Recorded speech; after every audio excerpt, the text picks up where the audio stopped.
लोहरदगा लोकसभा चुनाव को लेकर नामांकन पत्रों की बिक्री की प्रक्रिया गुरुवार से शुरू हो गई है। पहले दिन 6 प्रत्याशियों ने नामांकन पत्र खरीदे। इसमें कांग्रेस के सुखदेव भगत, लोक अधिकार पार्टी के रामचंद्र भगत, भारत आदिवासी पार्टी के मरियानुस तिग्गा, निर्दलीय स्टेफन किंडो, पीपुल्स पार्टी के बिहारी भगत व आदिवासी किसान मजदूर पार्टी के सनिया उरांव हैं। नामांकन पत्र खरीदते ही सुखदेव भगत भाजपा पर जमकर सुखदेव जी, किन मुद्दों को लेकर आप चुनाव मैदान में उतर रहे हैं? ये क्योंकि ये संसदीय क्षेत्र लोहरदगा केवल बात नहीं है, ये राष्ट्रीय मुद्दे पे चुनाव है। और आज आपने लगातार सुना होगा जिस प्रकार राहुल जी के साथ साथ महागठबंधन के सारे लोग ये महसूस कर रहे हैं कि लोकतंत्र बचाओ, संविधान बचाओ, भारतीय जनता पार्टी हटाओ। अगर लोकतंत्र बचेगा तो निश्चित रूप से देश बचेगा। और पूरे देश संविधान से चलता है, उस आइन से चलता है। लेकिन जिस प्रकार मोदी जी ने न केवल संविधान का बल्कि संवैधानिक संस्थानों का अपहरण किया है, आज हमारा सारे लोगों का दायित्व बनता है कि हम किसी भी प्रकार कहने का मतलब कि एक चुनावी प्रक्रिया के माध्यम से हमें लोकतंत्र बचाना है।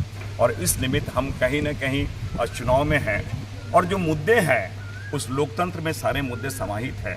जाहिर सी बात है, जब राष्ट्रीय मुद्दे के साथ स्थानीय मुद्दे भी समाहित हैं। और मैं एक बात जरूर कहना चाहूँगा आपके माध्यम से, क्योंकि ये रिजर्व सीट है और जब रिजर्व सीट आती है, बातें आती है, तो हमारे जो मुद्दे हैं, विशेषकर हमारी आइडेंटिटी की बात है, ट्राइबल अस्मिता की बात है, ट्राइबल रिलीजियस आइडेंटिटी की बात है, जल जंगल जमीन की बातें हैं। और अगर उन मुद्दों को लेकर हम बात कर रहे हैं और कहीं न कहीं जो हमारे रिलीजियस आइडेंटिटी सरना धर्म कोड की बात है, वो एक अहम मुद्दा है। जल जंगल की बात करते हैं, वो हमारे लिए अहम मुद्दा है।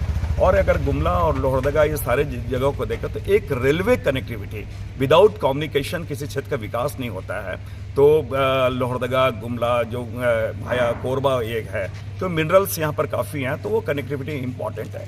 एक बहुत महत्वपूर्ण इम्पॉर्टेंट चीज़ें हैं कि विशेषकर हमारी जो महिलाएं हैं, जो इस प्रकार पलायन है, तो वो एक बड़ा फैक्टर है। तो कैसे हम यहाँ रोजगार उपलब्ध कराएं, और उसके लिए पर्यटन एक बहुत बड़ा सेक्टर है। इसके माध्यम से न केवल हम हर वर्ग को रोजगार उपलब्ध करा सकते हैं, साथ ही साथ रोजगार के साथ विस्थापन का दंश वो ना झेलेंगे, ये एक महत्वपूर्ण है। और आपने देखा होगा कि यहाँ की बच्चियाँ या हमारे अगल बगल के लोग स्पोर्ट्स में काफ़ी अच्छा कर रही हैं। तो एक मैं चाहता हूँ कि स्पोर्ट्स का कैसे एक बेहतर तरीके इंफ्रास्ट्रक्चर वो हम डेवलप कराएं। अगर संभव हो पाएगा तो स्पोर्ट्स यूनिवर्सिटी की भी हम बात कर सकते हैं। ऐसे बहुत सारे मुद्दे हैं जिनको लेकर हम आगे बढ़ना चाहते हैं।